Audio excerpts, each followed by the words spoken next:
Katie,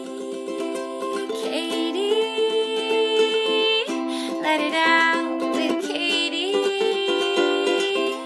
Let it out with Katie Dalebout, enthusiast and curator of people and ideas you need to hear. Welcome back to the podcast. You are listening to Let It Out with me. I'm your host, Katie Dalebout. And today on the podcast, I have Dr. Samantha Boardman. And I recorded this episode a couple weeks ago in person at her office. And it was one of the most pleasurable experiences of recording a podcast of my life. We talked for almost 2 hours about everything I love talking about, all of the big questions, her story. And she's just a really lovely, smart, wise woman who can recall quotes and studies with immediacy, basically. And I just liked everything about her. I'm going to be very quick in this intro because I want to get right to it. But she also is the founder of this website called Positive Prescription, which is all about making life a little bit better with minor tweaks and changes that are life enhancing and resistance building. And what I love about it is it focuses on building what's strong, not fixing what's wrong. And it's all science-based and research-driven and actionable and productive and digestible. And I just love it. So check out her site, Positive Prescription. Get obsessed with her. I can't say enough good things about her, but I don't need to say anymore because you're going to hear me talk to her for 2 hours in a second. Anyway, I love you guys. I hope you guys are doing great. Thank you as always for listening. If you're new, I'm so glad you found the podcast. Welcome. I talk to people that inspire me every single week, and it's my favorite thing I've ever done. Before we get into the episode, quick announcement. I'm doing a live podcast episode and podcast listener meetup in Williamsburg, Brooklyn at my favorite little coffee shop, the home of the unicorn latte, the original unicorn latte, The End. And that is on the 24th of August at 6:30. So you can come, get a latte, and then we'll start recording the podcast around 7. So I'll put the link to that in the show notes. No tickets, just come hang out. It'll be really fun. And before we get to the episode, let's talk about the sponsors. I'm so grateful for Nudu. It's one of my favorite natural skincare lines. They're great, you guys. You can tell that they use the best quality ingredients by the way the products feel on your skin. Nothing artificial, everything is natural, and it feels like you have a facial every time you use their products. They smell great. They're even in small bottles, so they're great for traveling. That's NUDU. And since you're a listener of the podcast, you can get 20% off your order. That's 20% off by using the code LETITOUT at checkout. So Let It Out at checkout gives you 20% off your order. This episode is also brought to you by one of my favorite companies right now, L-Box, which is changing the way you experience your period. So you might be really conscious about what you're putting in your body or what you're putting on your body. You're probably using Nudu skincare, right? What about what you're putting in your vagina? It's really important that you think about that because traditional tampon brands are really toxic. They use chemicals and dyes, and our vaginas are the most porous places on our body. And so they pick up all of that. So it's really important to use organic cotton. And what L-Box does is it ships you 100% organic cotton, nothing else, no toxins, no dyes, no synthetics, and they deliver them to you right to your door at a super low cost. And it's not just tampons. They deliver you pads or whatever it is that you prefer to use for your period. And it's not even just the products that you need. It's also things that can make you experience that time of the month in a more pleasurable way. So they include teas and chocolates and things that can make your experience of your period way better. So I love them. They're great. You can never run out of tampons. They're just there for you because you have L-Box and it's the best. I love them. But here's the thing I really love about them. They also have a box for first periods. And this might be a great gift to give to a neighbor or a young friend or a niece or anyone you know that is about to experience their first period. I know that time can be really scary and you might not know what's going on.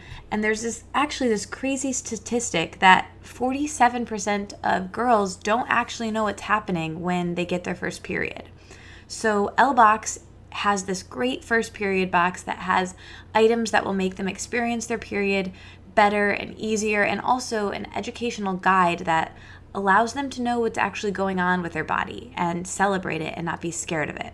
So anyway, check out L-Box for yourself, for a friend, for a young friend. They're fantastic, and I really, really think they're great. You might as well check them out because L-Box is offering listeners a free first-time box. So you might as well take advantage of that. Go to lbox.com/Katie and enter Katie at checkout. That gives you your free box, so you get to try it and see how great they are all for yourself. Thank you so much, L-Box. Thank you, Nudu. Thank you for listening. And enjoy this episode with Dr. Samantha Boardman. Before I get into all of my copious notes on you and positive prescriptions and your work and your past and your future, I've been really liking starting the podcast in the present. Mm-hmm. So what has been fascinating you? What have you been thinking about? What have you been contemplating? What have you been realizing in the past day even, or week, or month, but very recently? Recently, I've been super focused on, if something just like sparks something for me, and I've been really interested in some daily stuff. And it's I really started with a patient looking at kind of daily, sort of like the daily things, because of the people come and see like a psychiatrist at sort of an inflection point, and there's in between something, or they've got something going on that really like makes them show up. But then you realize it's sort of in their daily moments, or their micro moments, or the decisions, or the interactions that can either sort of be enhancing or diminishing in these like little micro ways. Mm-hmm. And so that's become something I've been really focused on recently. Like, it's not necessarily these big boulders that are going to kind of squash you. It's the pebbles, you know, the kind of just the barrage of that stuff. And so I've been diving into some of that like resilience research, and of you know, like when the big bad stuff happens, the ability to bounce back. And people are unbelievably resilient, it turns out, like actually far more than we ever dreamed of, and far more than psychiatrists really allow for. You know, the idea that you know, if you've got somebody who's actually adjusting after the death of a loved one, or like a spouse, or like after something really traumatic's happened, you know, you would almost raise eyebrows. You know, if you've got a widow who's maybe, God forbid, smiling at the funeral, you know, you think, well, what's wrong with her? Like that heartless, cold woman, or she either didn't love him enough, you know, trust her, or it's like a delayed reaction. She will be, she's in denial around something, or you know, so we have this sort of discomfort with people expressing any kind of positive emotion around things. And the idea is that like people always needed an intervention. Like, you need to talk about it. You need, you know, even after something happens, like after 9/11, or, you know, there's been some sort of trauma, people giving out their cards, like you need to talk it through, like some kind of counseling. And it turns out people are unbelievably resilient in those situations. And after 9/11, there was, as I just looked at the studies, that's why you're asking me about like sort of recent things, is the expectation was that like this huge chunk of New Yorkers would go on to have PTSD, and they didn't. There was even funding for it, and they just didn't. And part of that, you know, around those bigger sort of traumatic experiences is there is a collective, like there seems to be this social support. Even like you see it like on Twitter, or even after like Hurricane Sandy, like there's support, there's outpourings of love. Yeah. And I think that's one of the reasons that like sometimes the daily stuff is harder, because nobody's going to be like bringing you a casserole because you had a long commute. Like no one cares, you know, like you can't be like, oh, I had, you know, or there are people who do complain about that, but you're actually kind of driving people away from you. That kind of vanilla, you know, the train, you know, was broken and then this happened, you know, there's like daily things, that barrage of those like hassles. There's no outpouring of social support for that. Like you don't get the casserole. So that's a long-winded answer. Oh my goodness. Well, we'll get right into your story, but first we have to just like flesh this out a little bit more, because I've been thinking about this a lot too, because I intuitively feel that in my own life, like you said, the pebbles instead of the boulders being the things that I can't handle. Like, I just moved, which was like a big life thing, and people were, I've never lived outside of Michigan. I moved to New York City, big deal, very exciting, and people were, constantly like, oh, are you okay? Are you homesick? And I'm like, totally good, totally fine. It's the like weird little, conversation with someone, or like the weird text message that really takes me out, and nobody's asking me if I'm okay from that. Right. It's funny that and that we don't really focus on that, and because even increasingly I realize I do get patients who are just having who aren't even having necessarily the boulder hit them, but just like overwhelmed, like that whack-a-mole game, And I just gave a talk the other day, and I asked people, like, does anyone feel like they're playing a game of whack-a-mole here? And like everybody's like, yes, like just this nonstop barrage of like fires they're putting out in all, in so many different domains. And like you look at the everyday kind of stressors, it's scheduling, it's appliances, it's like losing your phone, like that's like a huge top like stressor, or commute's a big one too. That's like a really tough one.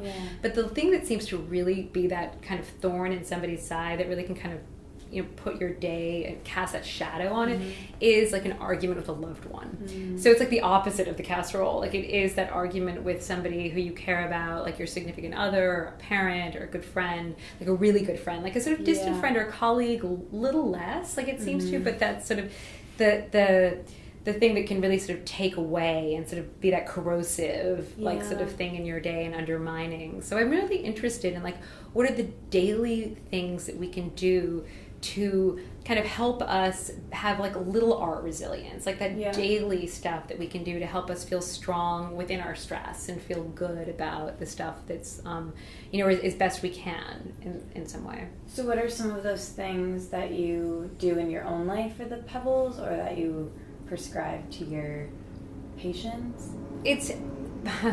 I think there's a lot of overlap, I think gone are the days of, like, oh, I am this blank slate, as a psychiatrist. But there is a lot, and this maybe goes back to sort of some of those things in positive psychology that I've learned that I didn't learn anything about in medical school at all. I got really good at misery. Like, I could be like, you've got problems, let me kind of try to deal with them, and let me try to dial down that misery. But I think one of the best tools that I've found to be helpful for people is kind of what I call like kind of being on you. Like, people keep saying today, like, be yourself all the time, and it's wait, what if, like, I know my knee-jerk reaction is this, but what if I do this instead? Like, what if, I want to sort of order a tuna melt and like drink a milkshake and eat that thing of cookies in front of me because I'm really in a bad mood, but what's the opposite thing? How can I even be on me in this moment? Because sometimes when we are ourselves, people keep telling us to be ourselves. It's not the best advice when we're not at our best. And so I think sometimes doing the opposite, and then there is some research it's called like the opposite action in a form of therapy, and just doing the opposite, because it just sort of opens up, like, there's that crack in the door of like, wait, there are more options available. I don't have to do that knee-jerk response. Like, if you grew up and when you were 15 years old and your parents, whenever they were having a huge fight, you would run into your room and close the door and put a pillow over your head. Like, maybe that was helpful then, but if you're doing that now in your relationship, and you're just kind of becoming avoidant and running away from it and kind of putting that metaphorical kind of pillow over your ears, maybe that's not helpful now. So kind of waking up to some of those, maybe those patterns, those routines, those things that have become like who you think you are, and they don't have to be. And so when you can sometimes do things, I think it's really liberating, and it gives you much more of like a flexible approach to different situations, and not basing everything then off the past or your habit or patterns or routines that you know so well. And it's really, I think, liberating to be on you, like push yourself, do things that scare you a little bit, or that can get you out of that sort of, like, that's me, I would never do that. Sometimes I'll meet patients like, oh, that's just not me. No, that's not me. That's it's not like this is conflicting with your core values. It's like, this is a choice you're making. Like, let's just be clear here. This is a choice you're making. And so sometimes, like, we the point of psychiatry sometimes people think is like a sort of deep dive into oneself and to figure out who you are. And I think sometimes our best inspiration is actually other people, like role models, people who you know, people you know and who you don't. You know, there's like maybe somebody who, an uncle or, you know, a friend's parent, or who can just give you like what would this person do in this situation? And Angela Duckworth, who's at the University of Pennsylvania, who does all the work on grit, she has a paper coming out soon on grit, and asking students and also adults they're doing some math questions, and some of them are asked to look at think about somebody who's grittier than you are, and think about who that person is, and then they're given these math questions. Or another group is asked, just think about somebody whose name begins with the letter A. And the people who think about somebody who's grittier than they are much more likely to persist and do those math questions. So I love this idea of like emulating people who you admire. And there was a cool study in England about a class who had met Michelle Obama when they were like 13 or something, and it was a group of young girls, and you know, she stood up in front of them in like 2008 or whatever, and it was unbelievably inspiring. And it was this incredible moment. It was like, you know, I'm here today because of I've worked my tail off. Don't let anyone tell you education's not cool. Like, you guys have to do this. She saw them again like 2 or 3 years later, and that class, compared to all of the other classes above and below, and even this across England, did so much better. And the only thing, I mean, maybe there's some other great explanation, they call it the Michelle Obama effect, that like this inspiration. So cool. And I think we can find, like, even in characters in novels, you know, or in movies. I once saw Tom Hanks speak about the movies and the power of film, and how it is that funny moment where you just think, wait a minute, maybe I can get, you know, what would I do in that situation? Even if it's like an android, or, you know, some, like, you know, you're watching Star Wars, like, what, to get you out of yourself. Anything, I think any opportunity to kind of get out of your own head is really valuable, rather than kind of diving in and that kind of self-reflection, soul-searching, because that can really shut us off from like all the good stuff that's out there. So to sometimes go against your grain, get out of your own head. And so I've been trying to think of like different ways you can do that. And I think other people can help you do that. We were just talking about phones too. I mean, phones get you so deep inside yourself.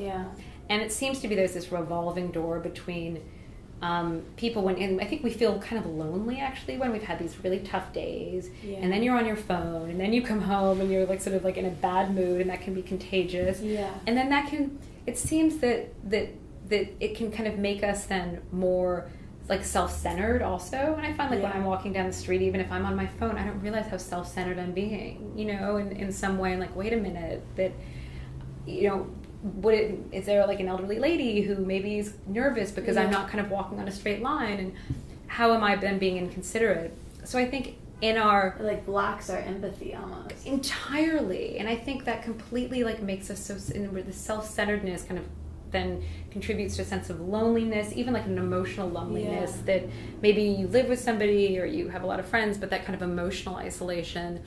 And so what can we do to counteract that? And I think really optimize our interactions with people. And you know, in positive psychology, it's a big thing about like your relationships. People just don't have good relationships. Like, they work on them, they put effort into them. It's like the daily effort you put into giving somebody the benefit of the doubt, making an effort, saying something nice, looking for something positive about them, you know, letting even them be on them. Like, if you're trying to be on yourself, like, don't be a know-it-all. You don't know. I think sometimes we can predict things about people, like, oh, I know that colleague of mine, here they go again, they're going to do that thing, or here this, you know, my significant other is going to do, you know, he's going to read the paper and then do this or whatever. And like, wait a minute, give them the opportunity also. It's so liberating, you know? Like, let them be on them, let you be on you, and it's just far more open-minded, I think. So I maximize these interactions. And maybe you and Dan spoke about it, but also that, like, that active constructive responding. When you, instead of like in medical school, in psychiatry residency, they taught us how in couples therapy, you know, couples come in, like, you got to learn how to fight better. Like, don't say something nasty about his mother, and, you know, his mother, or like, you know, say something like, you know, don't fight nice. Yeah. And actually, like, research suggests that it's really not how you fight, it's really a resolve conflicts. It's much more like how you like respond to one another's good news, you know, and like making an effort, you know, to, like, if somebody says, like, you know, hey, did you read this story? Did you see this in the newspaper? Look what just happened around this or that. You give them your full attention. You pay attention in like just 3 words. Just say, tell me more.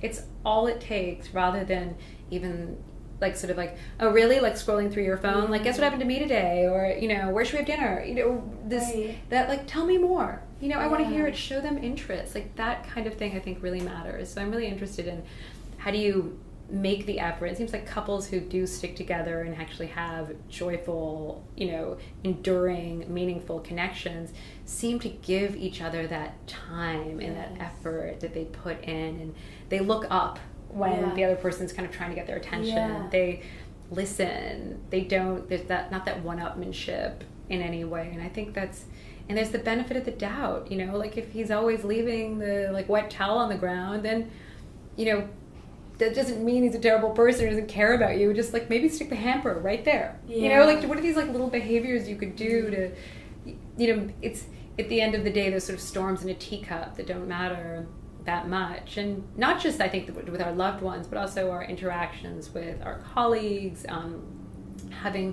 Knowing somebody has your back is huge, but you have to make that effort, you know, and do it. And even, I was looking at a study in this daily interaction stuff about interacting with strangers. You know, having looking the person in the eye who you buy your coffee from in the morning, thank you, rather than like looking down at your phone and getting lost in that productivity porn. You know, like actually like, thank you, have a good day too. There's little micro moments where you would connect with somebody, even if it's superficial, you're more likely to go on to have a better day. It'll put you in a better mood. And we forget that. And in New York, maybe it's really weird to tell people to talk to strangers, but it seems that even people like on trains, you talk to the person next to them rather than like being efficient, getting all their stuff done and sending all their text messages or emails. Maybe it's better to be a little bit less efficient ultimately and a little bit more connected. Bored. Like I think boredom is something I've been thinking about that a lot, and I've just been hearing people talk about the importance of boredom. Has that been anything that you've read about, or something that's been lost in our society now? I'm fascinated by that question, and it seems, you know, even the idea of like looking out the window of a train, you know, or just like instead of, I think we're really afraid to be alone with our thoughts. I remember once getting on a plane and realizing I didn't have the New Yorker with me, and like that panic, like, oh no, what am I gonna do for the next 4 hours? You know, I just was like planning on going through all the like my stacks of New Yorkers, and that fear and dread of being like sort of in your own head in a way, and how healthy it is. And there's so much research around like kind of breakthroughs occur, you know, when you're bored. And I really prescribe, even, you know, people's like spending time in nature. Take your, like, don't listen to music. Or a podcast. Go into a book, but maybe your podcast. With one exception. But the idea of, like, just be there. And just, there's something so therapeutic about being in nature. People call it, like, nature deficit disorder. Like, nobody spends time in nature anymore.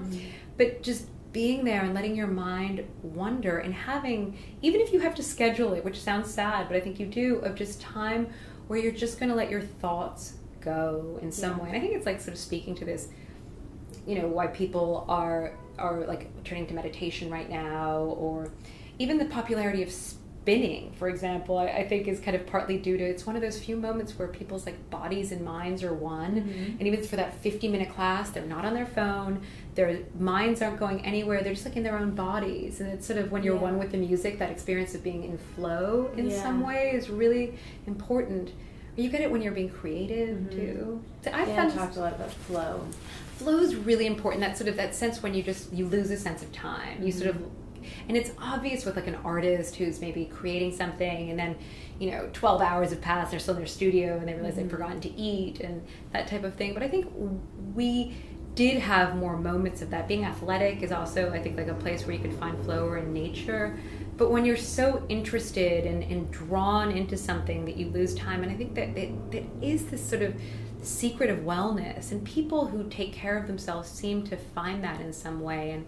And tell me what you think about this. I'm fascinated by this idea of hobbies, that nobody seems to have them anymore. Yeah. And it's like something people have in school, they like do extracurricular stuff, and then they do their job, and then they, maybe work out, but they're just, when you do something that's purely for the love of the game, like there's just, you do it because you love it, is really therapeutic. Yeah. That if it's even needle pointing, or, I feel like an old librarian when I say it, I'm like, oh, do you collect stamps too, or something? I feel like people are always trying to, especially with the internet, are trying to monetize their hobby. So maybe they have a full-time job, but they're also a graphic designer, but that's like a freelance thing they do on the side. Or maybe they also do needlepoint, but they have a Etsy shop to sell it. So it's still kind of another business. Or even like for me, like this is a hobby for me, but it's also kind of my job, even though it doesn't feel like that, and I'm just having a conversation and letting other people eavesdrop. But it's still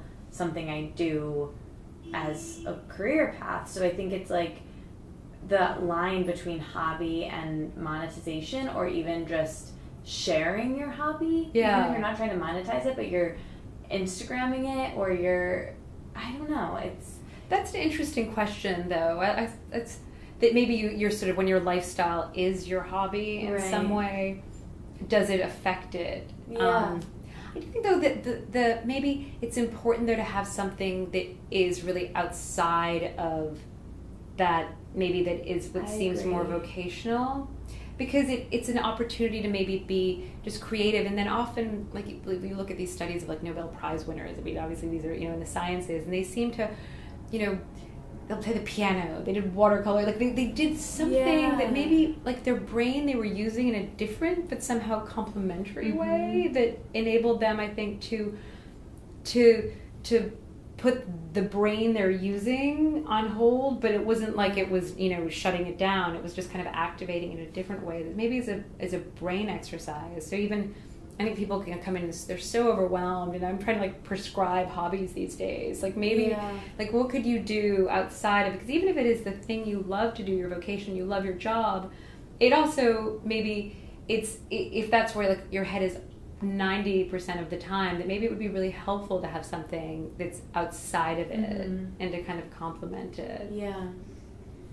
You've touched on so many things that I had in my notes, like the being you is something I heard you speak about a while ago that just went right in. You know how sometimes people say a concept that just like goes right in, and that was so helpful to me. So I'm glad you discussed that already. And I think it's so true with that other piece that you added to it today that I hadn't heard about before, when allowing other people to be on them. And I know I do that with my mom all the time, where I'm expecting her to react in a certain way. Completely. And I'm not giving her the space to react differently. And usually I'm right, but I'm not even giving that space. So I think that's a really valuable one. And then what you were saying a little bit later about how people are so afraid to be alone with their own thoughts and in their own mind.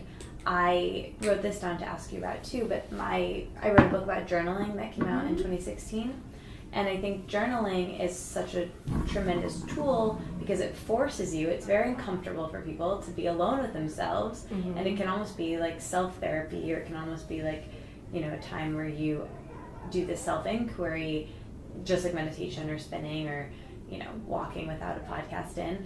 And I want to know what you think about that. Is journaling something that you've ever done personally, or is it something that you prescribe to your clients? I think it's so helpful, and there's been all that great research, and Dr. Pennebaker's research on looking at, just the therapeutic nature of journaling and how helpful it can be. And I have to say, I've only done it more as when I did a master's degree at the University of Pennsylvania in positive psychology, and it was hard for me to do it unless I had almost, I had a deadline, and I had the deadline was kind of important for me, even though it's sort of, for me, even joining a book club, like I know there are a lot of books I'll just read anyway, but it's sort of like getting me to do something like, what's that little extra like nudge that people need? Like there's a lot of stuff like we know what's right, we just don't do it, and I'm always fascinated by that disconnect and kind of how can you like lower the bar. And I think it's different for all of us also, and I'm interested in this concept of motivation around doing things that we know are healthy, and then yet we sort of forget. And how we can do that. There are a bunch of ways that I'm super interested in kind of making the healthier choice or the better choice, the easier one, and like the one that the go-to one, rather than the one that feels like you've got to climb a mountain to get over. Put the hamper out. Yes, exactly. Like just make it easy. But the idea of journaling, I think, is really helpful for the right person. And also because sometimes I think people can tend to ruminate a little bit. Like if it's somebody who's in a very dark place, and if then like without a prompt, without the prompts, I think are very helpful, writing about like you at your best. Something like that is so great for people to kind of tap into that strength of like, wait, or, an aspirational one, or where they, what they're grateful for.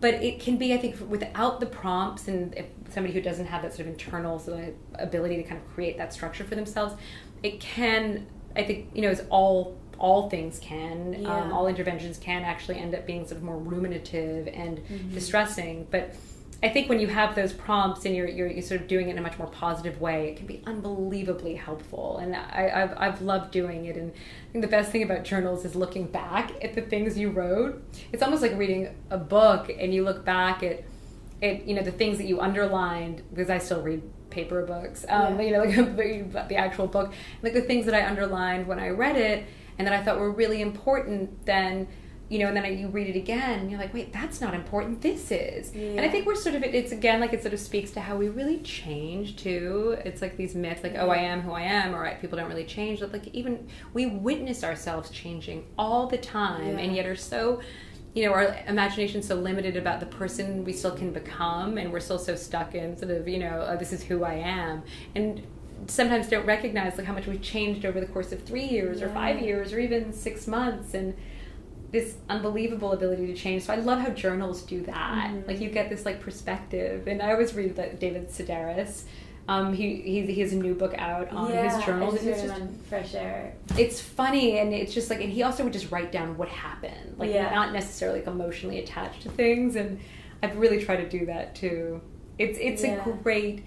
I think it's a really great exercise though with the prompts. Yeah, in one of my favorite movies, there's this line where he says, one of the characters says, every 5 years he realizes how much of an asshole he was 5 years ago. Like clockwork. He's like, and it's so true. Like I think we change so quickly, especially like in our 20s. Like I look back at where I was 3 years ago or a year ago even, and it just seems like night and day. Yeah. And I think that's just going to keep happening more and more and more. Yeah. And like having compassion of like, that's so who I was then. Yeah. And not like judging it is hard, but. No, and like these like kind of multiple selves we can become. And I mean, I think we're all capable of being like, when we look back and like with that cringe-worthy, like, oh gosh, who was I? Like, how did I think that way? Or that was so unkind. And it's often, I think, those failures of kindness that, that I have regretted ever too. Like, I can't believe I wasn't sort of more generous in spirit, or I didn't show up to something, in some way. Like, that's what mattered. And being able to learn from that, and I think being able to like reflect on that, and also then imagine a different kind of future. And this, I always love this old psychiatrist once had said to me, like, what do you think the point of therapy is? And I said, well, obviously it's you can change your future. And he said, no, it's you can change your past. And it's kind of about letting go of the story we tell about ourselves, that like, this happened to me, and then I was raised here, and I didn't get along with this person, or my parents were difficult, and sort of recognizing that there's truth, but what type of a truth in that, and just sort of letting go of the stories we tell about ourselves and others that are just part of a truth at some point in our lives. And I think almost being able to reevaluate the past helps you it opens up the future. And I always loved that kind of metaphor, and I thought it was really important. Okay, so speaking about the past, I want to get into your past a bit. So where did you grow up? Did you grow up in New York? Yes, I really was raised in New York, and cool. I went to school here. In the city? In the city. Cool. What was that like growing up in the city? It was a really different place, but I wouldn't go to high school here. I went to a boarding school in New Hampshire that was out of the city, freezing cold, and I was up there for a few years and loved that. It was really probably therapeutic to get out of the city. I worked so hard. I was always one of those like kids who was in the library, like working my tail off, super stressed out. I graduated from high school a year early and just was high strung, like sort of super like needed to achieve everything, I'll sleep when I'm dead kind of mindset. And it kind of caught up with me, you know, at some point. I just kind of wanted, I just sort of kept seeing goals and wanting to kind of push past them. Then it was never enough to kind of exhale and, you know, sort of think like, is this really what I want? Like, is this who I am? Is this sort of, you know, healthy? And it took me a long time to kind of figure that out and to come up for air. You wanted to be a therapist? When did you? No, you know, I was in college studying history, and I really became interested in the history of science. And because people always think about science as being, you know, somewhat objective, and I love when you sort of look at the questions people are asking in science. It's always embedded in sort of culture, you know, sort of what's going on and the like socially what concerns are. And I remember reading about this.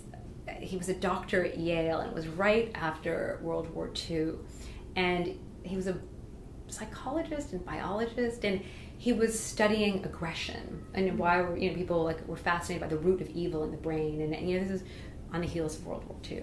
You know, I think that this idea to identify like what is evil, how can mankind be so evil, and so I think that's why that kind of question was being asked. And he would do these unbelievably dramatic presentations on the campus there with bulls. He was researching aggression in bulls, and instead of like using mice or monkeys or whatever people would use, he would dress up like a matador and have, you know, and holding sort of, you know, like a red cape, and he would do these dramatic presentations with these electrodes he'd implanted in the bulls' brains to sort of see if like, oh, you press this to make them sort of calmer, or you press this, they'll become more aggressive. But this idea of sort of looking for aggression, that was the question that they were among many other psychiatrists psychologists were asking at the time, like, how can man be so evil?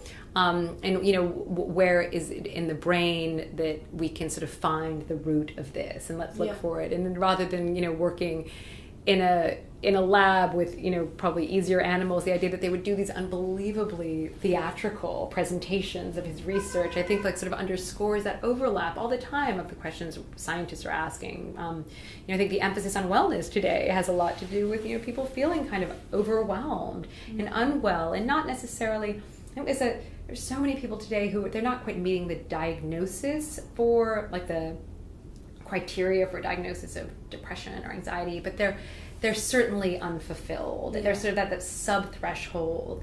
You know, they're wildly, you know, busy, and they've got these really full schedules, but they're really unfulfilled and kind of looking for something beyond that. And I think that's a big question, even that psychology turned to positive psychology, looking for, you know, it's not just about mental health, isn't just about like the absence of illness. Like there is more to life, and it's far more nuanced than I think any of us that I was ever taught about. So you're researching the history of science, and you're in college, and then when do you turn to wanting to study psychology? It was then when I was in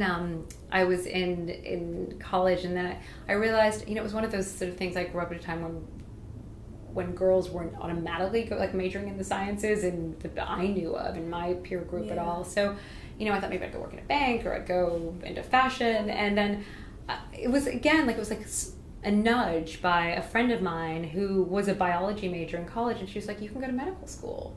You know, come on, it had never crossed my mind as even like the realm of possibility. And so then I started taking biology and chemistry, and I applied to medical school, and I first worked in a lab at Memorial Sloan Kettering looking at cell system.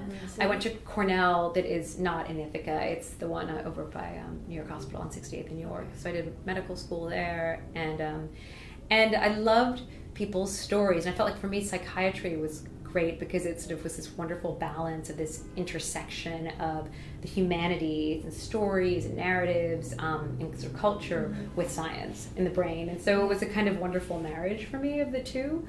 So that's sort of what drew me into psychiatry. So I was there for 4 years, and actually 8 years, 4 years of medical school, 4 years of residency, and I've never left.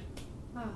So you're practicing, and you have this like thriving practice, and then how long into that was when you decided to go back to school to UPenn to study again and learn about positive psychology? What was the impetus of that? It was just, I was writing a lot of prescriptions, seeing a lot of overwhelmed people, and thinking there has to be more to this. And at one point I did get fired by a patient, a young woman I'd been seeing who I thought I was making great progress with, and who was coming to see me on a weekly basis for a few weeks. And I thought maybe she should take an antidepressant. She, didn't feel like it, but we were sort of working on a lot of like her problems and issues. And one day she came in and told me that she just thought, what, every time I come to see you, I actually feel worse. All we do is talk about the stuff that's wrong in my life. And at the time I kind of dismissed it. I was like, she just, maybe she has a personality disorder. I didn't originally catch, but she was right. And it sort of woke me up to this sort of science, this whole field that I had no education in whatsoever, in positive psychology that Marty Seligman had really kind of pioneered, and looking at the science of health and wellness, and even people who you can find wellness within their illness. And for me, I had this very sort of black and white binary idea about mental health, like you were sick or you weren't sick. There was, and maybe I could make you a little less sick, but thinking about cultivating any of these sort of positive qualities or skills or looking at anything was just, if anything, it was like the cream on the cake, like way down the line. It was so far from a priority. I never asked patients explicitly about, in their first meeting with them, unless they had an eating disorder, I would never say, like, what do you really eat? Or unless that was kind of part of, I would never ask them how many diet sodas they drank, or how many white bagels they ate, and at what time, or how many, candy bars or donuts. And sleep, unless it was a problem, I wasn't really addressed. I mean, I would ask about sleep, and they're like, oh, I sleep, enough, or whatever, I'm not really tired. It may be 8 sessions later, you could maybe dig a little more into it, but it was never like an explicit, like upfront, like discussion. Like you weren't looking at their life holistically. It was just one area of mental. What's the problem? Is and in medicine we have this idea of what's the chief complaint, and the chief complaint is the sort of what in the patient's words in psychiatry, like what the problem is, why they're coming in. I'm depressed, I feel down, I'm overwhelmed, something like that. And treatment radiates out from that. So it's all very problem-based, very efficient. I mean, that's what we do. The idea is to kind of try to minimize their misery or dial down their symptoms and get them what we would call back to baseline. The idea was always to bring people back to their baseline. And if somebody was admitted to the hospital because they were really depressed or anxious, like, let's get them out back to baseline and send them on their way. And it was, really limited way of thinking about health, like back to baseline. Like, what is that? It's like kind of pretty minimal functioning, in some way. And so it was, we would just focus on the sort of very basic things and sort of put Humpty Dumpty back together again and send them on their way. And I think without teaching them some of the skills of wellness and health and those areas of, like, how do you connect with other people? How do you cultivate that kind of social support? And if anything, it was very self-focused, I think, on the individual too, and not necessarily seeing them in the broader context of their life and who they interact with and their relationships and connections with others. And also there's this emphasis on like, you have to take care of yourself first. I think in psychiatry, and people always invoke that analogy of, like, if you're on an airplane, you have to put your own oxygen mask on first, like, take care of yourself first. And while I agree with that in general, I think it's almost been like we've almost overdone it. So it's this idea that you, like, have to take care of yourself, without, like, focusing on anything else. And so we're kind of maybe sometimes, I think, fueling a little bit of narcissism there, and I've met some patients who are so interested in their self-care that it's actually eclipsing some of their, like, those, a patient who wouldn't go to a friend's birthday party because it wasn't at the vegan restaurant of her choice, or like it wasn't, and you're like, wait a minute, that's when self-care has reached toxic levels. This is and so good, it's just not, like, when it's like your lifestyle, like if that's interfering with your connections to other people, like, maybe just don't eat as much and eat beforehand, go be with your friends, celebrate them. Or eat and it will be fine. And it's okay, and, exactly, have a salad. But it's like that idea that it's all about kind of you, and that you have to, take care of yourself first, I think has almost just been, like, manipulated in a way that it's like I need to at the expense of all else. And as much as we've talked about, it's important, I think, to have a shoulder to lean on. I think it's really important to always be a shoulder to lean on to others. So you have to, we know even during like times of crisis, actually, that knowing that you're adding value, you're helping somebody else, is one of the greatest sort of, I think, places for us to draw strength from. Yeah. And, there's that saying, I think it was Umberto Eco says, like, nobody gives you courage like somebody else's fear. But the idea of you adding value is really, really important. And, don't put that oxygen mask on first, unless you're in an airplane and you are, the plane's going down, yes, because then otherwise you're going to be unconscious. Right. But I think in most life circumstances, what can you contribute to? Yeah. Where can you add value in these little ways without that self-focus? So I'm interested in ways of like, how do you get out of your own head rather than like diving in to, that soul searching, that too much. Like, I think you get out of your own head by having meaningful interactions with people. I think by adding value in some way, by getting out of your own head and like empathy. Taking action. And these are all empathy building things, that you, by doing things that are, I think by kind of questioning your assumptions about others and about yourself, and don't find yourself, lose yourself. Yes. Like lose yourself in a hobby and something creative and purpose and adding value and doing something for other people. Yeah. I was looking at a study before about, young, I think there were freshmen who had come out of some charter schools and who had no model of going to college in their own lives, and they'd gotten into college, but they lacked that sense of belonging. And the first time they got a bad grade or like a roommate didn't invite them out, it's like, that confirmation, like I don't belong here. Yeah. And I think we're always really good whenever there's sort of ambiguous information, we always interpret it in a negative way to confirm our bias. Like, you see, I know I didn't belong here. I got that D on that paper, And they've been asking those students to actually write a letter to potential incoming freshmen from their charter schools, explaining their difficulties, their struggles, and what advice they would give them to help them, was unbelievably helpful, not only for the incoming freshmen, but also for themselves. So I think that like we are, contributing, adding value human beings. Like you see those videos of like little 1-year-old or even toddlers, even younger, like above crawling, like little kids, like 10 months old, and a stranger drops something, like they waddle over and want to pick it up and give it back to them. Like that idea of, I think we want to add value, like it's built into us, and to have been told then, like, take care of yourself first always, like you've got to put yourself first. And we get this message all the time about, you've got to be self-sufficient. I think especially as women too, don't rely on anybody, be like that's strength. And I don't think so. I think the idea of that kind of vulnerability, openness to others, connecting with others, and also relying on others, but also having others rely on you is really, really helpful. Yeah. It's so great and timely that we're having this conversation about empathy right now, and about this in particular, because self-care, I like it as much as the next guy, but it's become such a buzzword right now, and no one's talking about the other side of it. And it makes me think of that Aung San Suu Kyi quote where he says, when you're being helpless helps, or when you're feeling helpless, help someone.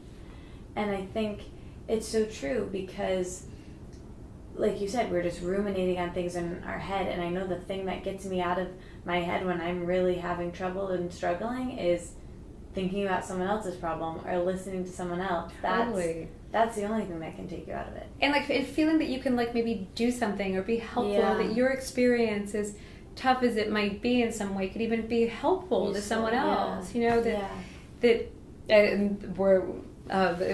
the Walt Whitman poem is sort of like, what's the point of life? I can't remember. It's like he says question, like, kind of, why are we here? What's it all for? The struggle, it's so awful. And then he offers this answer, and he says, so you may contribute a verse. And I always love, I think it's so important for us to contribute a verse. That's what we're here for. Like our lives are in the living of our lives, rising to the occasion of living a life that, feels valuable and in the moment. I think it's not like looking back on it. It's in the daily living of it. And so I think if you can incorporate those elements of, having those good interactions, of adding value, of taking action, not just thinking it, doing it, and even like living your life kind of according to your values, and of questioning assumptions and learning something. A good day is a day you've learned something. And I think even openness to people you disagree with. Like, what can you learn from them in some way? And I think we're all in danger of this sort of silo of sameness and spending time with people who kind of agree with us. And I know I'm super guilty of that. And always having to remind myself, like, everybody you meet knows something you don't. And to, again, it's sort of like tapping into something, to your curiosity. And I think when we're sort of self-absorbed, we forget to be curious and ask people about their own experiences. And that's what I love about your podcast. It sort of brings out, at least stories, and you can sort of think like, wait, that makes me think of this, like a light bulb goes off. It takes you out of yourself and your own head and even somebody else's experience. And you think, oh, maybe I wouldn't do that, but it gave me the idea to do this. Like it's so important to get out of our heads. And I think we all want to, like, if we're all instruments, we want to play off each other. Yes. And we want to be a symphony or a band with each other. And I think if we're all just like walking around with our headphones on and our heads down and our phone, it takes away all of that. And totally, it's been such a great experience for me being in the city. I think New York does this in a really it kind of forces you to interact with people where other places that I've lived haven't, because you're kind of in your cars, you're going to your jobs, and you just don't really, you can have blinders on. But here, like, I've been thinking about this a lot today and yesterday actually, like, it's right in your face. Like, it's kind of putting that mirror up in your face. Like, people coming up to you and asking you for money. Like, I've been, like, keeping dollar bills in my back pocket just to, like, have. And, like, it just puts it up in your face even when you don't want to see it. That you have to kind of see it. New York forces that on you in a good way. In a really good way. Like, this is just kind of, like, a weird personal story that happened to me this morning. But I was running late. I was, like, going to this early morning bar class. And I'm, like, very in my head of, like, I've got my headphones in, I really want to get there on time, I woke up early, can't go later, blah, blah, blah. So I'm like, in my head, I'm getting there, and there's this girl walking down the street, and there's this dog that, like, doesn't have a leash and is just, like, around. And she's like, do you know whose dog this is? And I'm like, I don't, I'm sorry. And I'm, like, in a hurry, and I just, like, didn't really stop with her, and I just was kind of like, I'm so sorry, what can I do? And it's, like, embarrassing for me to even tell this. I, like, kind of tried, but I was, like, so in my head of, like, I gotta get to this class that I didn't really help with this dog. And I'm like, I was like, she's got time, she's gonna deal with it. Come to find out, I get upstairs, I'm in the bar class, she's next to me. Somehow she, like, was just, like, late, came into class, it was fine, she got in there, she was late, but she dealt with the dogs. The whole time during the class, I was in my head of, like, why didn't I stay out there and talk to her? I could have had more empathy. I was so in my head. Yeah. And then after I talked to her and it was fine, it all worked out. And the dog found the dog was fine. Everything's fine. But it was just like it was like a homeless person's talk. But that moment of, like, I could have been late for the class. Like, when am I going to remember in my life, like, if I made it to that stupid bar class, or if I, like, helped this person or helped this dog, or, like, it really put, like, I didn't want it in that moment. Like, I didn't want to connect with another person in that moment. But Dan said something when he was on the podcast. It's like, those are the moments we need to the most, you know? Completely. And to do that thing where we're, like, going to go against the grain. Like, that's where you don't, like, you need to get out of your head and think. And it's true. I think it's only through those moments. And I think having sometimes those uncomfortable, like, negative, like, you know, and recognizing, like, and regret and being like, wait a minute, like, I missed that. You know, but then you won't next time, or even you might, and we all do, but, like, it's going to be, there'll be fewer examples of them. And it's just because it is like we just get so lost. I think especially when we feel like that idea of being threatened or late. There was a study of several years ago looking at like, I think they were seminary students, and they'd been told the story of the good neighbor, the biblical story, you know, the Good Samaritan. The Good Samaritan. But then they were told by their professor, like, oh, wait a minute, you guys are all very late. You have to rush across campus. There's this very important bishop meeting you over there. So they all left this class, rushed across campus, and they planted an older woman who had fallen. And they all rushed past her. I mean, not all of them. I think some stopped. I don't have the exact numbers of the study. But it just shows how circumstance and context can really change how we behave. And, I can so relate to that, of like that sense of lateness, of not having time is really powerful, or being late for something or somebody is exactly, it's very powerful how kind of context can shape our behavior in ways that are beyond us. Yeah, which is crazy because if I was just meandering around on a walk by myself, I would have spent all the time in the world. Totally. No question.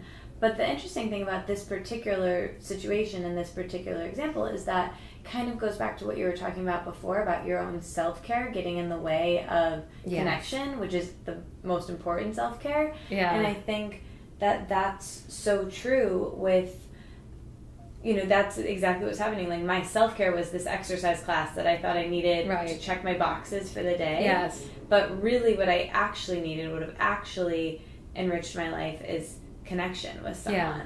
And I think a lot of people listening are in the wellness sphere, and I, am myself, and I like green juice as much as the next guy, but I also think it's not everything. And I think there are so many people, with orthorexia and with all of these things of like just getting so engrossed in it that you have blinders on to relationships and connection. And even, I did this talk at Wonderland about making your life as a whole your masterpiece, not just your body. Yes. And I think that we can have blinders on to these sorts of things. And being in a relationship, I think, is really helpful because and just all of your relationships, because they force you to have some flexibility, where I know for me, like, I spent a lot of years, a couple of years ago, being so rigid, where I was super rigid about my wellness and my work, and then everything else struggled. And recently, like in the last year, I kind of relaxed in all those areas and just lived my life, and suddenly all those areas are also better now too, because I did that. So just everything you're saying is just so wonderful and going right in. But it's funny that, because I think sometimes it feels safer because like that self-care thing, like it actually feels very doable. Like I can actually, eat this, and I can exercise, I can go to that class, or like it seems, I think there's a sense of control and understanding. Control is a big part, I think, of having like a sense of, when you feel like you can control things, you can feel like a little bit more like resilient, and that you're able to shape, the world in some way. And I think those areas where we feel a little bit less in control, like with a relationship, it depends on others. You're connected, or even all the good stuff doesn't happen inside us. It happens, beyond us. Yeah. It's like in between us and other people, in between us and our work, in between us and like our passions or hobbies. Like it's all out there. It's not inside, And I really think that it's something that values are really important. It's not saying to like let go of one's values, but it's how can you sort of embed your values into your everyday, because your values can't just be about self-care. Yeah. In a way, like, so how do you, something I ask people sometimes is, what do you value most, or the 3 things that you value most? And say, my friends, or my health, or, learning, things that really, being a good person, and then say, okay, how do you spend your time? And so it's funny how often, there's not as much overlap as they would kind of hope for in some way. And I think the idea of it not just being on that self-care component that seems so actionable, but it also gives us permission to like withdraw into ourselves and away from like the world and other people. And it's sort of this license, this passport for self-absorption. Ultimately, that's kind of a scary place. And I think especially when we're feeling insecure or vulnerable, it's a place to retreat to, and we have this excuse, we have a permission slip to go there. But take bubble baths and meditate and do things. It reminds me the list. Like, you want the easy button. It is the shortcut. And actually, like, I believe in the long cut. Like, forget the hack, take the long cut. That's what's going to be satisfying and rewarding in some way. I did a talk at the Rubin Museum with this Buddhist monk, and he was so lovely, and he told me a story about, I guess it's a famous Buddhist story, and he said there were 2 monks, an older one and a younger one, walking beside a river, and they come across an older woman who's fallen down and says, can you Can you carry me to the other side? And the younger monk, you're not allowed to touch women, so just, shakes his head and says no, and walks on. And he doesn't realize that the older one is sort of fallen behind him and has carried her over, and he's astonished. He thinks, why did you carry her? Why did that's against our laws, that you can't do that. And the older one says to the younger one, that you're the one who's still carrying her. I let her go. And because he carried her to the other side, he took the action, even though it was not something that they're supposed to do, right, but something that he needed to do, sort of out of empathy. And just by being a rule follower, you sort of are like, you're doing something that's sort of, you're just doing the thing that you're told to do that you regret, and it's like we still carry those experiences, I think, where we kind of failed to act or failed to do that thing that actually expressed our values in some way. And I always think that that's like, will I regret this? Is this going to be a behavior that I'm like, that's going to be helpful in this moment? And even, the idea of being able, like, we have this whole smorgasbord of choices. There isn't like one response. So in different moments, different ones work, and just by basing them on the past or what we know or what somebody else, told us to do, doesn't necessarily function, maybe in this moment. Like, what's going to be the best one right now for this situation? And I think we're so actually emotionally agile and adaptable that we're much better at figuring that out than we think, and not just following that script. Yeah. Oh, man. First of all, you are so wise, and you're so good at recalling stories and studies and facts. It's like so great to be around. Thank you. So, thank you. And you're so articulate. I want to go back to your story a little bit. So you've decided that you want to go back to school, study positive psychology. How did you even know that existed? How did you discover that? I didn't know. A patient had given me a book by Martin Seligman that was called, I think, Flourish, that was so good and unputdownable and sort of exactly the opposite of everything I had studied, in medical school. And he's a well-known, famous psychologist who had worked with B.F. Skinner in the 60s and on behaviorism and learned helplessness, this idea that if you kind of couldn't control things in your life, that you could become almost like a dog that's being shocked unpredictably, that you would then just sort of give up. And that was a model for depression. And he returned in like the late 90s, and that was learned helplessness. What about learned optimism? Can you actually teach optimism? Can you teach happiness? Can you teach, health and wellness and resilience and those questions? So I stumbled upon his work, and then I started like sort of diving into it, and it turned out there was lots of research in this domain. I mean, not as much as there is in depression, at all. I mean, fully eclipsed by mental illness. And because psychiatry is the study of mental illness. I mean, that's what it has become, and only illness, and not really looking at the other side of things. And so I found there's all this research and all these studies, and I thought, my goodness, this is not anything I ever learned or thought about. I looking into studies on exercise and how therapeutic that was for depression. I didn't learn this. I went into psychiatry with like the big questions in life, like what's it all mean? What's a meaningful life? And within a few months, and the question becomes, how many milligrams? Should I double the dose? So you sort of quickly get into that mindset of something much narrower.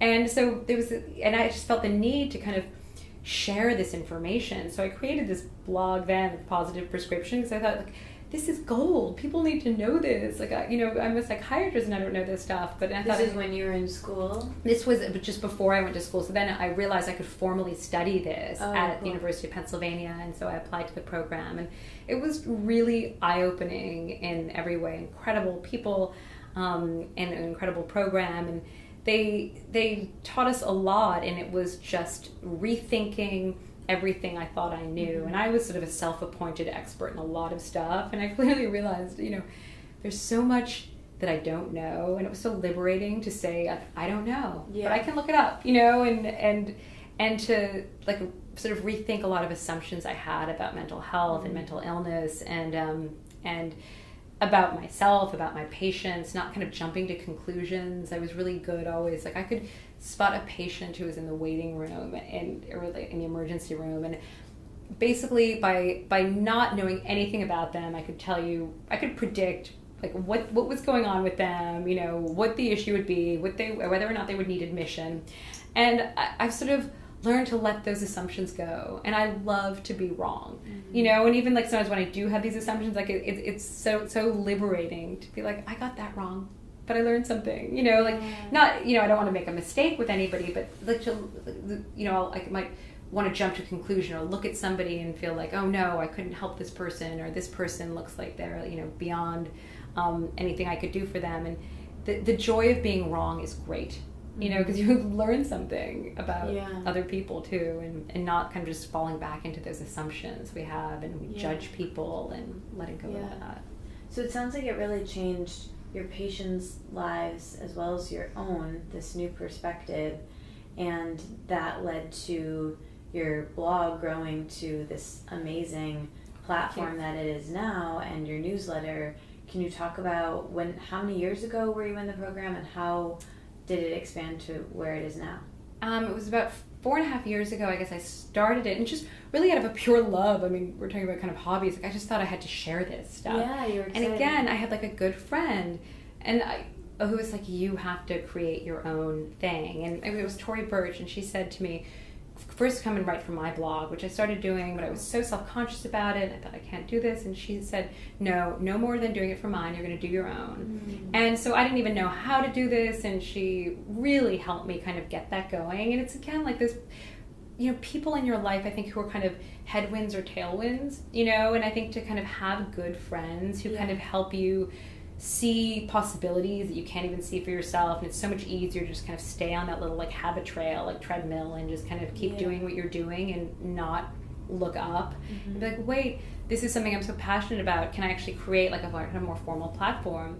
And people like sort of liked it, and then I thought I could create this newsletter and be able to share this gold that was out there, all this information in really actionable, interesting ways, and I didn't want it to be ever bossy or, to make people feel badly, like you're not juicing 10 times a day, or you're not doing this, there's no hope for you. Just to make it something that was accessible and really actionable in a way that not just was something you could think about, but do it, or be like, oh, that's not for me, but maybe it's the way it's cocktail conversation. I could talk to somebody about this and laugh about it.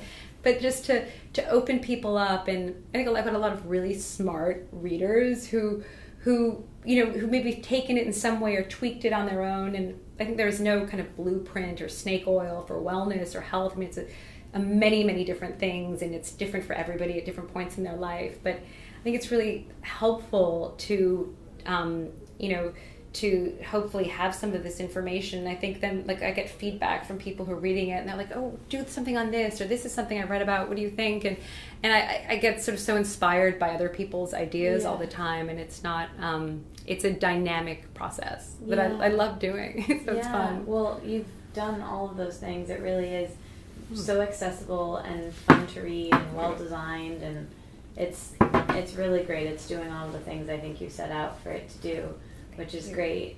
Do you have a goal for it for the future of what you hope that it becomes? I think you need a podcast. But I would love that. You're so articulate, and you're such a good speaker. Oh, you're very I'll kind be to like say the that. Tory Birch right now. You can use mine right now, but then you need your own. No, but it's funny, because I used to get so nervous when I would speak publicly, and truly, and people give you that terrible advice, like, calm down, you'll be great, like, it'll be fine, and it's really not good advice. And so one of the studies I'd found, though, was, showing people, instead of telling them to calm down or chill out, or you'll be great, is, just instead of looking at something as fear, because it's really interpretation, see it as excitement or enthusiasm. Like, that's what your body's doing right now. Like, that maybe if your heart rate's going or your blood pressure's going, or you feel a little bit sweaty, like maybe it's excitement or enthusiasm, and it's how you read things. And I used to get nervous, and when I would stand up like at a podium, I just also would think, like, what would Barbara Walters do right now? Yeah. And she was always my go-to person. I don't know why Barbara Walters was my go-to person and not,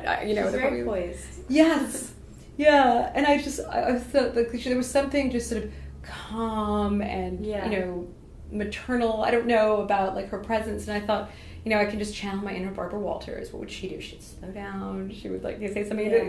Yeah. That's been my go-to, you know, my version of being on me in those moments is what would Barbara Walters do? Yeah, it goes back to what we were talking about at the beginning with having that mentor, that anchor. And I think that I have so many mentors from afar that I haven't even met that I just have in the back of my mind of like, what would they do in this moment? Or it starts to seep in the more people that you follow or you listen to, and I think that's healthy and really good. And of all ages too, you know, of like having people in the wisdom and having people, like having friends, truly friends who are much older, you know, than you are, and who have different perspectives, and who you can really go to for advice and just input about decisions.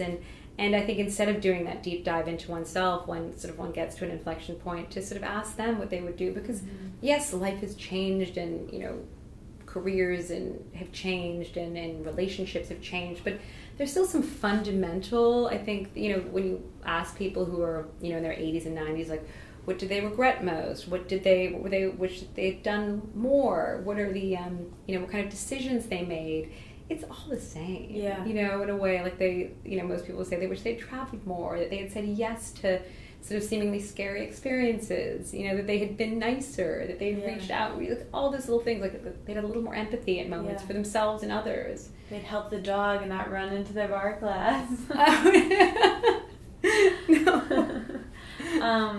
Okay, this has been amazing. I want to get to the questions that I ask everyone, but I have just a couple more questions specifically for you. So I want to just talk about two things, and maybe we can kind of loop this into one answer. I'm doing like the opposite of what Terry Gross says you should do with asking questions. I'm like looping this into one. But overwhelm, we've talked about quite a bit, and anxiety.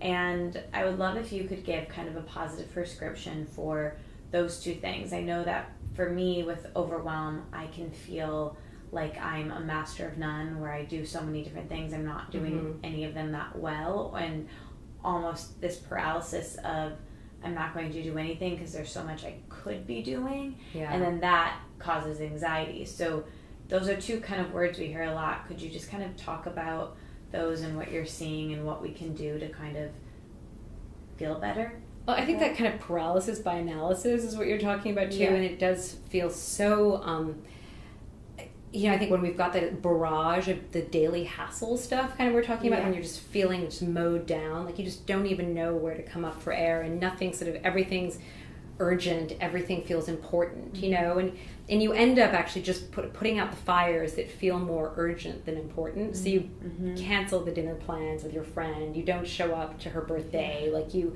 know, because you're putting out little fires in some way. So I actually think kind of gaining control, like having a sense of control over your time, is really important, and it's really hard to do. But as we were saying, like even in those little micro moment ways, if you're in between, like if you're walking to go pick up your lunch somewhere, or you are, you know, getting on the subway, if you're doing something, that's when like just put like your phone away. If you can do like those little things to just kind of, maybe that's when you are going to take some of your daydreaming time. You're going to be a little bit bored. You're going to look around you and see something. I think those, and if you can schedule your time at the end of each day also, so you sort of look at the stuff you've actually done. We're really good at remembering all the stuff we didn't do. Like, oh, I didn't do this, I didn't do that. Look at the stuff you did, and, you know, even like write them down if you can, or just in a little list. And then what are the 3 things you're going to try to do tomorrow? And what's the one you're going to start with, and circle it. So you're not having that kind of, even so then when you are at home or you're with your partner or you're doing something, you're not having that like distracted brain that's sort of affecting, I think, your interaction then. And I think that sense of scheduled time, I really do try to kind of, you know, if I'm working on something, to time chunk things too, like to do like 45 minutes of this or an hour of this, and to make email the last thing I check, you know, like it's not the first thing I check in the morning. It's just I think it just because you're immediately on defense then, like all these things I missed or I didn't do. And also like with social media, like with Instagram or Twitter, like I've been on a bit of an Instagram vacation recently, and it's been really good. I've been reading a book instead. You know, like I looked at, like from cover to cover, it's called You Must Change Your Life, and it's about Rilke and his relationship with Rodin. It's so good. Cool. It's amazing. Rodin was like in his 60s, Rilke was in his 20s, he needed some money, and he went to Paris to go and write sort of a monograph on this older sculptor. He was unknown, Rilke, at the time, and they developed this incredible sort of mentor-mentee relationship, and it's when he wrote the Letters to a Young Poet. But sort of the ultimate in self-help is Rilke, who becomes that, but it's given me the time to do that, and I don't think anyone's ever going to sort of wake up, or be on their deathbed and say, I wish I'd spent more time on Instagram. Yeah. And to even therapeutically like go through those accounts, like, are there some ones that make you feel bad? Are there ones that like, what's not adding value? Unfollow them, and even, with our daily dose of news, I mean, it's been, just catastrophic and getting worse and worse, and there's a lot of reason to believe in evidence around how like corrosive the news is, and watching it, and it's not even like you're just watching like the way our grandparents did, like the 6 o'clock news. It's like you're getting it all day long, right? And so I think being able to kind of turn that stuff off, and maybe giving yourself, if it is, I have one patient who just said, what, all my social media sort of news feeds I've shut off, I'm buying the newspaper again and I'm reading it, and I'm also then relying on an editor to make a decision rather than me just reading the stuff that I want. So I'm not just kind of falling down that rabbit hole of my own interests. I think it's really a good idea. To do those things, like maybe go old school and buy, a newspaper, and don't get your news just sort of nonstop, this like drivel. It's really, I think, fueling people's sense of anxiety as well. You just hit on so many things I also wanted to ask you, which is about the news cycle, so many things.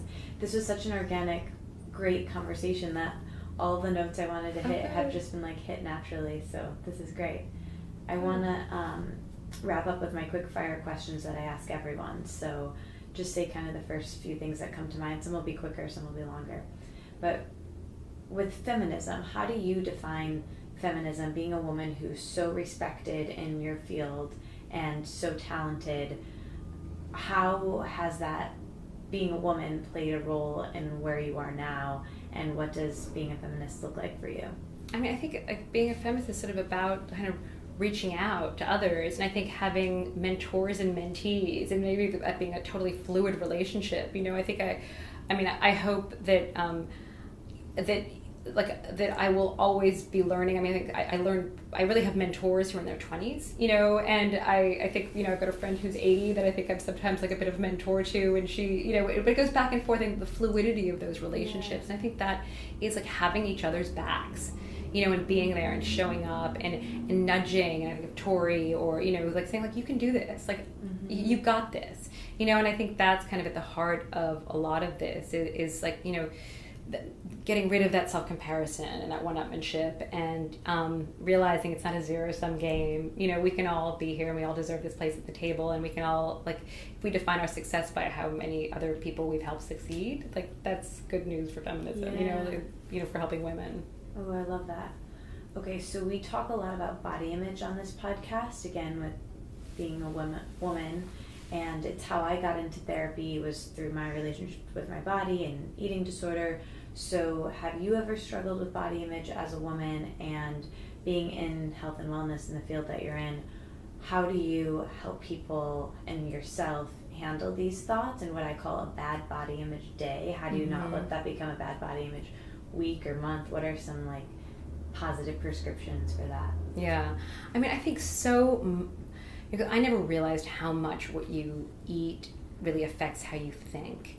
Like that kind of, that was really a wake-up call for me, that I didn't realize that, that sense of even like the late night eating habits. And I really, I have struggled, with that type of thing. And, when you're in medical school, you eat garbage all the time, and you just like drink coffee and take terrible care of yourself like that. Which is so crazy, because they're the people trying to be... Like the ultimate irony. Yeah. I mean, you couldn't be like sort of like, I would like, find like an old donut in my pocket, and eat that. Like, it's just disgusting. And never like thinking twice about like the hypocrisy. I'd be telling like these heart patients, like, you should really eat a healthy diet, but the idea of how that affected, and it does, and I know when I love like sweets and chocolate and all that stuff, but it's been a process for me of like kind of getting rid of the things that I know don't make me feel good. And I think it's really important to kind of take a look at like your consumption of things and be like, wait a minute, if I eat this right now, am I going to feel like not guilty? I don't want you to ever feel guilty, but is this the way, like, is it, is it going to affect how I sleep tonight? Or am I going to just feel really full and gross in an hour, And those moments, though, instead, where I think you can never never deny yourself, but just like be like, I'm going to have tea instead, or just wait 10 minutes. That ability to kind of let something pass that, like, ultimately won't make you feel strong. And I think we owe it to ourselves and our bodies to feel strong. And I think more than ever. And so to kind of be responsible for our bodies in a way that because it's our bodies and our minds. And I also think even for others, like when we're like grumpy because we overate something, or we haven't eaten enough, you're hungry, and they call it, like, when you're hungry and you're angry, you're much more likely to kind of have a negative interaction with somebody. So again, like, I think it's like, do it for yourself, do it for others, and it's and I mean, people always like, oh, yourself first, but like, it's important to do it for them too, Yeah. What about when someone or yourself is having a bad body image day, what I call, like, you wake up in the morning and you're fine, but like a weird look in a window at lunch, you suddenly you've gained 57 pounds, and you look, just like, it's clearly just mental. Like, how do you handle shifting that perception of yourself? Well, maybe like I sound really maybe unconventional, but sometimes, clothes matter sometimes, I think, to us, and sometimes they can help us feel really strong, and that's not a bad thing. And I think we sort of sometimes dismiss fashion as really superficial, or like, oh, who cares how you feel, or who cares what you wear, but it does matter sometimes. And I think that's those moments, like when in the middle of the day, I'm not going home to change, but it's like, I always think, wear something that makes you feel strong. Yeah. And there are clothes that also sometimes are armor for us. There are clothes that can make us feel sort of sexy or better in some way. And I think it's like, sometimes if you like have like Spanx on, it actually just, you don't feel sexy. In some way that you, like, there are clothes that I know that would be like an interview thing, like a dress that I would wear, or something that, I stand a little taller in. And call me superficial if that's the case, but like, that's okay, because if I'm going to wear something, it's like the ultimate armor for me. Like, I'm going to wear something that I know helps me feel strong. And then I can be Barbara Walters, and I can, channel that. And, rather than something that feels a little too tight, or a little bit too, like, it just doesn't fit quite right, or uncomfortable, that I find that there's incredible therapeutic power sometimes in the right dress. I'm so glad you brought that up, because I wrote that down in my notes, because I heard you speak about that on Refinery 29's podcast with Christine. Yeah. And that, again, was like a watershed moment for me too, because I think it's really, really valuable, and just intuitively I've known that, you have the outfit that you feel good in, and works, and you always gravitate towards that on a big day. Yes. And get rid of the stuff that you don't feel good in. And somebody else might like that, somebody else will fit into it better, and like, maybe it's also part of getting older too, is like, your body changes a little bit, and even like style does too, and even something I might have worn like a few years ago that's still in my closet that, I'm like, what, it's just too short for me, and like, I know somebody in her 20s will look awesome in this, that there's something about kind of that catharticness of like evolving, like we change, our taste changes, our clothes change, and kind of giving yourself permission to say, like, it's okay, sometimes like a good dress really matters, Yes, absolutely. I completely agree with that. And a lot of people who listen to this podcast, I think because they're attracted to it because of my story, have been in eating disorder recovery, or have, gone through that. And just like you said, women and just people in general, our bodies change as we get older. And I think I talk about this, and I wrote an article about this for Refinery 29, about how jarring it is to put on something that doesn't fit, and that can take anyone out, just because it's a jarring experience that you're maybe not expecting. And so just to take that out of your life so you can make things easier, it's kind of like going back to put the hamper in front of you, take the stuff out of you, make things easier. Well, and like minimize, this older friend of mine said to me, just minimize irritation, like don't have those skinny jeans in your closet, like get rid of them, because they're mocking you every time you open it, and it just makes you feel bad about like, oh, I used to, and the idea that that's my goal is to fit into those again, let it go. Like it's really nice to give yourself permission to like kind of let go of some of those things, and just let go of those clothes that don't make you feel strong. It's almost like that Maria Kondo book, like The Art of the Magic of sort of tidying up, like get rid of that stuff that isn't Doesn't spark elevating joy. you. Yeah. And it doesn't actually make you feel strong, I think, with your clothes. Yeah. Because clothes really can. I mean, suddenly when those pants are too tight or that, it just doesn't feel right anymore, let it go. Yeah, totally. Okay, something else I love asking people because it gives me like a window into their lives. So what are your morning routines? Maybe the first 3 things you do when you wake up in the morning and how that affects the rest of your day. Like, I'm super vigilant. I do not sleep with my phone in my room. Like, it's not my alarm clock. I tell it to all my patients too, and the friends who will ever bother to, listen, is that the idea of having your phone by your bedside is a terrible idea. And so I get an old-fashioned alarm clock, stick a battery in it. So it's not the first thing that I touch in the morning. Like, it can't be, because I know it will immediately set off too many bells, and I'll be checking my email and seeing what happened in the news and in the world. So no phone until I basically brush my teeth and have my coffee. And I always make a point just to kind of somehow put my hand on my husband's shoulder or something. So he has to be the first thing I make contact with. He's sleeping, but it has to be that connection in some way that I'm connected, I love him, there's something, that he's my priority in some way before I kind of get out and go and brush my teeth. And I've got to have my coffee. These days I'm really trying. I'm actually reading a newspaper again. I'm not getting my news through other sources. And my favorite things I spend time with in the morning, other than my children, of course, but are my 2 stress balls, my dogs. So those actually are my unbelievably therapeutic sort of element. And I go into the park with them, and that is my routine. That's heaven. How many kids do you have? I have 2. Oh, and how many dogs? 2. Well, I've got a third one who's so lovely. She's getting very old, so she doesn't go on our walk with me. But it's 2 who walk with me. The third one is she's not moving very much, but she's a lovely piece of she's a beautiful black Labrador and full of love and wags a very grateful tail. But she's not walking. She's not on that bit. Oh man. What about the end of the day? How do you wind down? What are the last few things you do before you go to sleep? I get rid of my phone. Before that, it lives, in a completely separate area where I make my kids. I just got my 11-year-old a phone, which I think I'm regretting. But he was the last kid in his class to get one.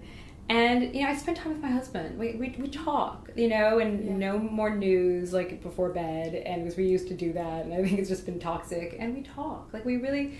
It's really nice. My kids were in camp for a few weeks, and it was just so nice to actually reconnect and get away from some of that busyness of a day and kind of reconnect and kind of remember why you like each other. And it's nice to spend time like that. And a woman once said to me, instead of sort of assuming so much about your significant other, try to think of 3 things that's new about them every day.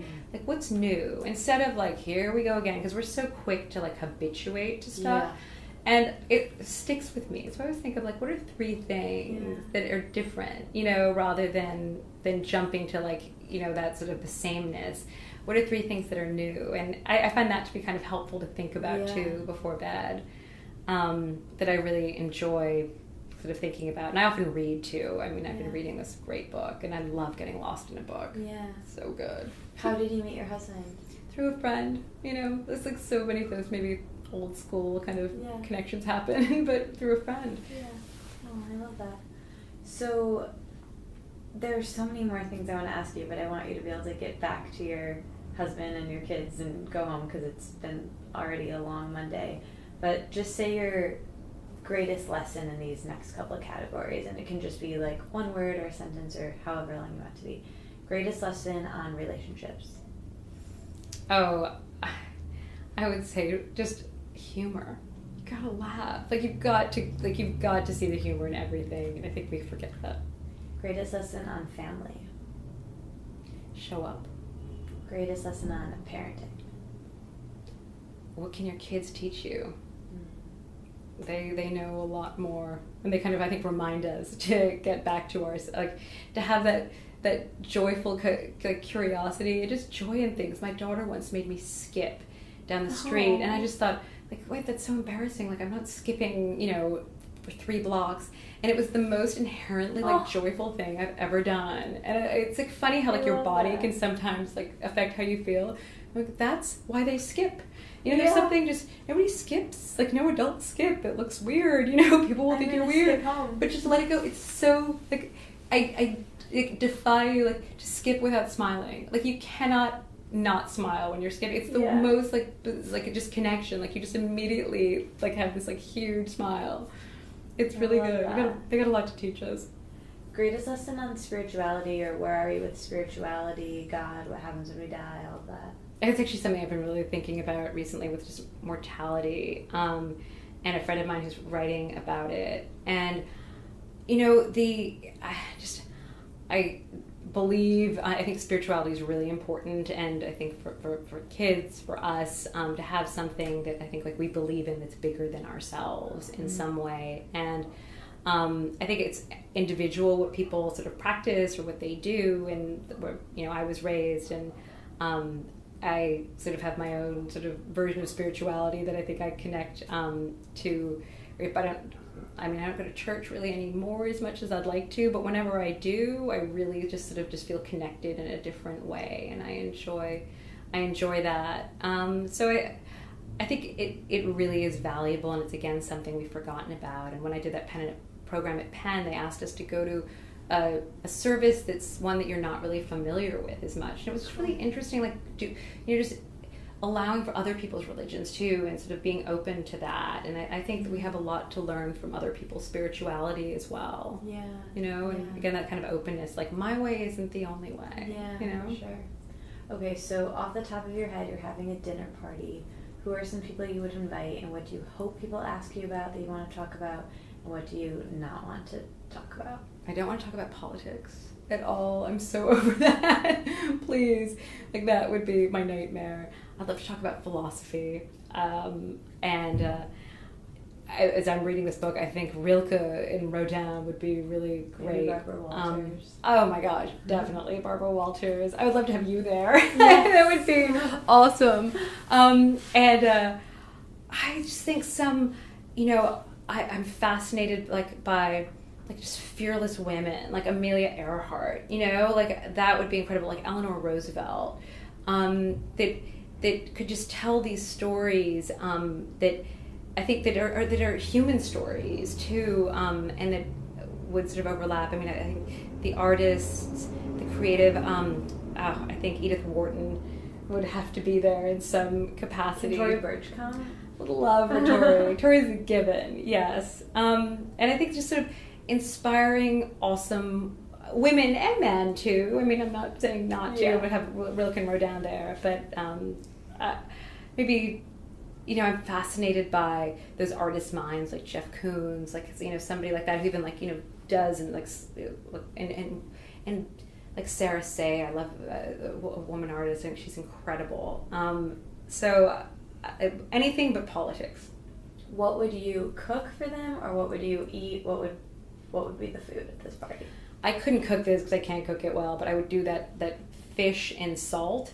It's my favorite thing. When you bake, like, it's like a sea bass in salt. Ooh, it's so good. I wish I could do it. It's like that kind of perfect Mediterranean thing. Ooh. And then you crack the salt, and it's like basically like a shell, and you have the fish. You just put olive oil on it. It's it's pure heaven. Oh my gosh! I think that, and like fresh tomatoes and sort of Greek salad. Yeah, that would be like heaven, and like raspberries and whipped cream for dessert. Ooh, yes. Yeah. And I think about, like, I sort of want to get heavy and talk about kind of the meaning of life, and kind of what are we here for, and like those are kind of like original questions that are important to address. Yeah. I would love that, and sort of how they think of success, how they think of adding value, and what matters at the end of the day, because at the end of the day, I do think it's the daily stuff. It's the daily actions and interactions, and those pebbles and those micro moments, of things that are like either like life enhancing or diminishing. And we have all these people come to me at like big inflection points, but I actually think we have all these inflection points at all the time that we can, take these opportunities to kind of capitalize on. Yeah. And it's about those, like, kind of the reaching out and getting above oneself and beyond oneself. That I would be really interested in. Yeah. What's the best thing you've eaten in the last week? Oh, goodness. I love to eat. What's the best thing I've eaten? Oh, I had some amazing, like, just kind of beautiful beets that were fresh, that were cut up, that I love, like just beautiful stripes. And there were the yellow ones and the red ones that I played, like, just drizzled with olive oil. It made me so happy. I love nuts also. Me too. So what kind of nuts do you like? All of them. Dude, me too. Like, I live on them. I think I was, like, definitely like a squirrel in my like past life. Like, then we're spirit animals. Like so moon juice, I'm obsessed with. Oh my gosh. Oh, I have my, like, stash of my moon juice stuff here. Oh my gosh, me too. I love all the powders. They're my favorite. And her nuts are amazing. Yes. Have you had the pumpkin seeds? No. They have these, like, pumpkin seeds with, like, chili and lime. I have had those. I have them here. Those are so good. They are, and the hazelnuts of chocolate thing. That's good. Like my go-to, like, indulgence. Yeah. Love that. So good. Okay, last thing. So this is really just a way to recommend things. So pretend you're stranded on a deserted island, and you can take with you one person, one book, one movie, and one food.